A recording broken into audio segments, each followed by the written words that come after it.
Hello and welcome to the Warcraft Radio Race to World First coverage of Ny'alotha, Day 3. We're looking at some of the end bosses from the raid now, with the majority of the real cutting edge guilds getting towards those final 3 or 4 bosses. This is when the difficulty ramps up to an entirely new level.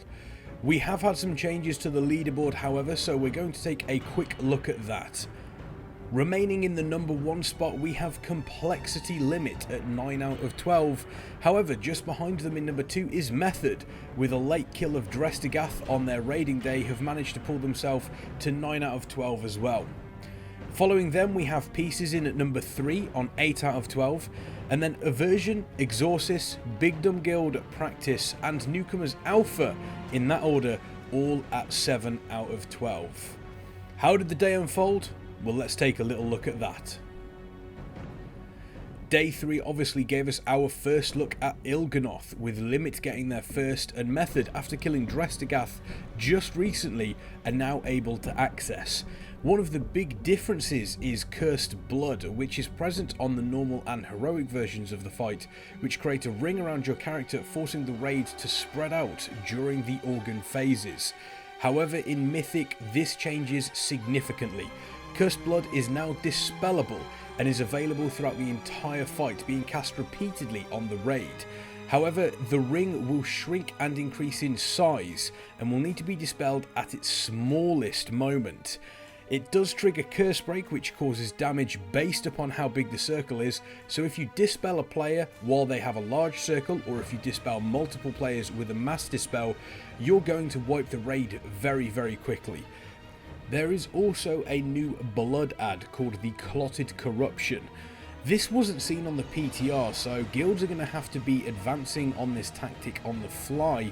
However, it does create some sort of mayhem with a charge. This is targeted randomly at a player, and it will also absorb any blood of Ny'alotha that it comes into contact with. However, each one of these does increase its damage by 10%.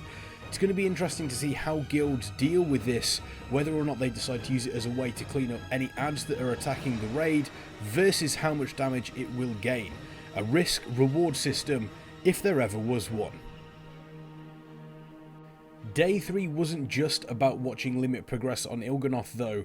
Method also took some steps to reclaiming their world first crown with a kill on Ra-Den. Ra-Den took pretty much the entire day of their raiding schedule, with frustrations visible throughout the day, including one particular moment where Noggy was visibly angry in the actual studio. However, they did finally manage to kill Ra-Den after 79 pulls, only 7 more than Limit managed to do. This kill, however, wasn't without its controversy. One thing that was noted on the Method stream by viewers is their constant resetting of the boss before every single major pull, sometimes up to 3 resets before they actually went for an attempt. This is something that was happening yesterday with Limit to a much smaller degree, and the reason for this soon became clear, is that Ra-Den resets much faster than normal bosses. 10 seconds as compared to a respawn of 30 seconds. Because cooldowns reset when a boss resets, Warlocks could stack Grim of Supremacy before the actual pull and get much higher DPS than normal, close to almost 300k burst. This added DPS meant that Method could phase the boss in 3 sets of orbs instead of 4, which is massive for Mythic Ra-Den. Limit did a lesser version of this by having their Demon Hunters pop Metamorphosis, reset and then go for the attempt, so they had a little bit of meta duration as the fight starts and then could pop it immediately afterwards. This, however, doesn't seem to come close to the level that Method took it. There are unconfirmed reports at this time that Blizzard were aware of this reset issue. However, we haven't heard anything official from them yet, so we don't want to make any claims as to whether or not this was an exploit or just clever use of the game's mechanics. With Ra-Den down, Method made the move onto Drestigath, and once again it was a tale of frustration. for the current world first champions. Limit were able to get Drestagath down within only 16 pulls, a minor number in comparison to their Rarden kill. However, it finally took Method 49 attempts to down Drestagath and move on to Il'gynoth. Will this difference in attempts make a difference when it comes to the end of the world first race? Only time is going to tell. Day 3 has been an interesting day, full of swings and roundabouts for Method, but also full of joy for the Asian guilds. One of the main guilds, Alpha, joined the world first race today and has already caught up, getting themselves into number 8 in the world at 7 out of 12.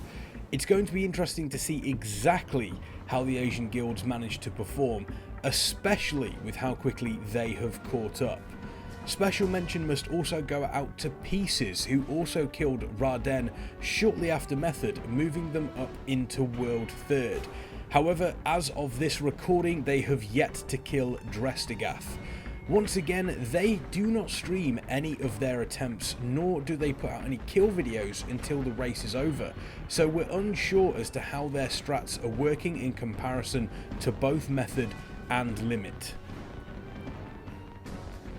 Day 4 is going to be an interesting one in the race to world first. Limit have already done their heroic splits, completing a cloth split shortly this evening. They have also gone into heroic warfronts in an attempt to get that really small eye level advantage that could potentially mean the difference between a kill and another failed attempt.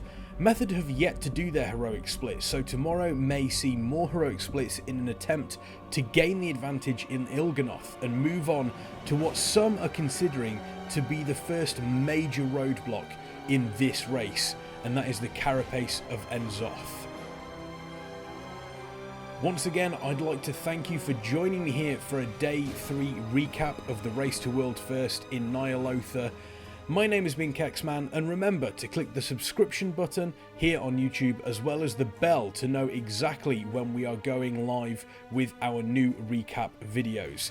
If you're looking for a quick and up-to-date way to catch up with the world first race, then check out warcraftradio.com/RWF.